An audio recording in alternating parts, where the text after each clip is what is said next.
சென்னை விருகம்பாக்கம் தொகுதிக்கு உட்பட்ட எம்ஜிஆர் நகர் பகுதியில் திமுக வேட்பாளர் ஏஎம்பி பிரபாகர் ராஜா தீவிர வாக்கு சேகரிப்பில் ஈடுபட்டு தமிழ்நாட்டிற்கு நூலளவில் பிரச்சனை வந்தாலும் முதல்வர் ஸ்டாலின் குரல் கொடுப்பார் என்று தெரிவித்தார். அவருடன் நமது செய்தியாளர் ஹரீஷ் நடத்திய கலந்துரையாடலை தற்போது பார்க்கலாம்.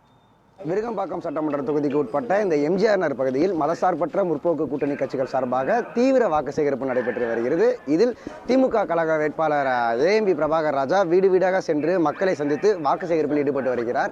மேலும் வேட்பாளர் நம்முடன் இருக்கிறார், அவருடன் கேட்போம். சார், தொடர்ச்சியாக நீங்கள் இந்த பகுதியில் விருகம்பாக்கம் சட்டமன்ற தொகுதியில் எல்லா பிரச்சாரம் பண்ணிட்டு வரீங்க, தொடர்ச்சியாக அவங்களை ஃபாலோ பண்ணிட்டு வரோம். இன்னைக்கு நீங்கள் கருப்பு சட்டை அணிஞ்சிருக்கீங்க. இந்த கருப்பு சட்டை அணிஞ்சிருக்க காரணம் என்ன? கருப்பு ஒரு நிறம் தான் அணியக்கூடாதுன்னா உங்களுக்கு தெரியாது கிடையாது. ஊடக நண்பர்களுக்கு மாண்புமிகு தமிழ்நாட்டின் முதலமைச்சர் நேற்றைய முன்தினம் தெளிவாக சொல்லியிருக்கிறார். ஒன்றிய அரசு தொடர்ந்து பிற முதல்களே தமிழ்நாட்டை வஞ்சிக்கக்கூடிய சூழலில் பல்வேறு நசுக்கக்கூடிய சட்டங்களையும் திட்டங்களையும் அமல்படுத்தி கொண்டிருக்கிறது. அதில் ஒன்றுதான் நம்மளுடைய நாடாளுமன்ற உறுப்பினர்கள் எண்ணிக்கையை சுருக்கக்கூடிய நோக்கத்தில், தமிழ்நாட்டினுடைய உரிமைகளை குறைக்கக்கூடிய நோக்கத்தில் ஒன்றிய அரசு நாம் இங்கே மிகுந்த தீவிர பிரச்சாரத்திலும் உச்சக்கட்ட தேர்தல் பரப்புரையிலும் இருக்கக்கூடிய நேரத்தில் இந்த கேப்பில் ஒன்றிய அரசு ஒரு சட்டத்தை பாஸ் பண்ணக்கூடிய முயற்சி எடுத்தது. ஆனால் அவர் மறந்து விட்டார். இங்கே பெரியாராக, அண்ணாவாக, கலைஞராக, முத்துவேல் கருணாநிதி ஸ்டாலின் என்ற தலைவர் தமிழ்நாட்டில் இருக்கிறார் என்று மறந்து விட்டார். என்னதான் நாங்கள் தேர்தல் பரப்புரையில் இருந்தாலும் சரி, என்னதான் மக்கள் பணியில் ஆளுங்கட்சியில் இருந்தாலும் சரி, தமிழ்நாட்டுக்கு ஒரு நூறு அளவில் பிரச்சனை வந்தாலும் முதலில் குரல் கொடுத்து அதை தடுக்கக்கூடிய தலைவராக நம் தலைவர் இருக்கிறார். இன்றைக்கி நாங்கள் தேர்தல் பரப்புரை இருந்தாலும் இன்றைக்கி 10 மணி முதல் எங்களுடைய கழகத் தோழர்கள் ஒவ்வொரு இல்லங்களிலும் கருப்பு கொடி ஏற்றி கொண்டிருக்கிறார்கள். தோழமை கட்சி நண்பர்கள் அத்தனை பேர் வீட்லையும் கருப்பு கொடி ஏற்றுறோம். அதன் அடையாளமாகத்தான் இன்று கருப்பு சட்டை அணிந்து பொதுமக்கள் கேட்குறாங்க, நாங்கள் எப்போ ஒயிட் ஷர்ட்டில் வருவீங்க, இல்லை எல்லோ ஷர்ட்டில் வருவீங்க, ஏன் கருப்பு ஷர்ட்டில் வந்து கேட்குறாங்க. இல்லை, இன்றைக்கி இந்த மோடி இந்த மாதிரி சட்டம் அடப்பாக இப்படியாக கொண்டு வந்திருக்காங்க. மக்கள் மிகுந்த கோபத்தோடு இருக்கிறார்கள். ஆக ஒருபுறம் மோடி நமக்கு நன்மை செய்திருக்கிறார், தேர்தலில் திமுக கூட்டணியை இன்னும் அதிகமான வாக்குகள் வாங்குவதற்கான நன்மை செய்திருக்கிறார். ஆனாலும் இதை நாம் விளையாட்டாக எடுத்துக்கொள்ளக்கூடாது. நாம் ஒரு சட்டத்தை பின்பற்றினோம். ஒரு குடும்பத்திற்கு ஒருவர், நாம் இருவர், நமக்கு ஒருவர் என்ற சட்டத்தை பின்பற்றினோம். ஆனால் குறிப்பாக உத்தரப்பிரதேஷ், ராஜஸ்தான், குஜராத் போன்ற இடங்களில் இந்த சட்டத்தை பின்பற்றவில்லை. அவர்கள் பின்பற்றவில்லை என்று சொல்லி எங்களுடைய உரிமைகளை குரலை நசுக்கக்கூடாது. மீண்டும் நீங்கள் இந்த சட்டத்தை 2024 அமல்படுத்துங்க. இன்னொரு 15 வருஷம் போட்டோம், அதுக்கப்புறம் நீங்கள் கொண்டு வாங்க. ஒரு 18 இயர்ஸ் ஜென்ரேஷன் பாஸ் ஆகட்டும், அதுக்கப்புறம் கொண்டு வாங்க.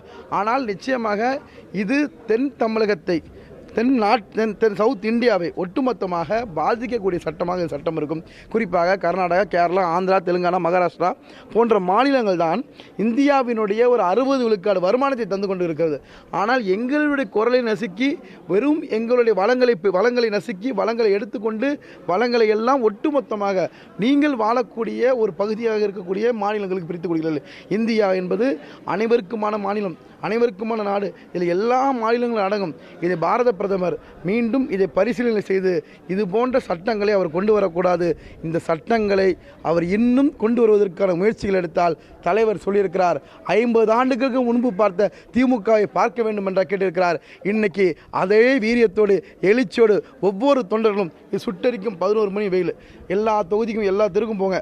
எங்கேயாவது எதிர்கட்சி ஓட்டு கேட்குறானா பாருங்கள். அனைத்து இந்திய அண்ணா திராவிட முன்னேற்ற கழகமாக இருக்கட்டும், தாவக்காவாக இருக்கட்டும், நாம் தமிழர் ஆகட்டும், 11 மணி நாங்கள் முடிக்கும்போது 3 மணிக்கு முடிக்கிறோம். சுட்டரிக்கும் வெயிலையும் நான் வேட்பாளர் கேட்டு தான் ஆகணும்.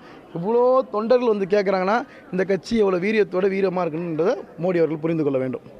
அதே போல் இந்த காணொலியில் வந்து முதல்வர் குறிப்பிட்டு பேசியிருந்தார், மத்திய அரசை கண்டிக்கிற மாதிரி. ஏன்னா 60-70 காலங்களில் இருக்கக்கூடிய திமுகவை மத்திய அரசு திரும்பி பார்க்க வேணாம், அந்த மாதிரி பேசியிருந்தார். அதற்கு வந்து பாஜகவோட முன்னாள் மாநில தலைவர் அண்ணாமலை வந்து மீண்டும் அதை முதல்வரை விமர்சனம் வைக்கிறாரு. என்ன விமர்சனம் வைக்கிறாருன்னா, இது போல் நீங்கள் எச்சரிக்கைத்தீங்களா, கூடிய விரைவில் திமுக இருக்கக்கூடிய முக்கிய புள்ளிகள் வந்து சிறைக்கு போவாங்க, அதை தமிழக மக்கள் பார்ப்பாங்க சொல்கிறாரு.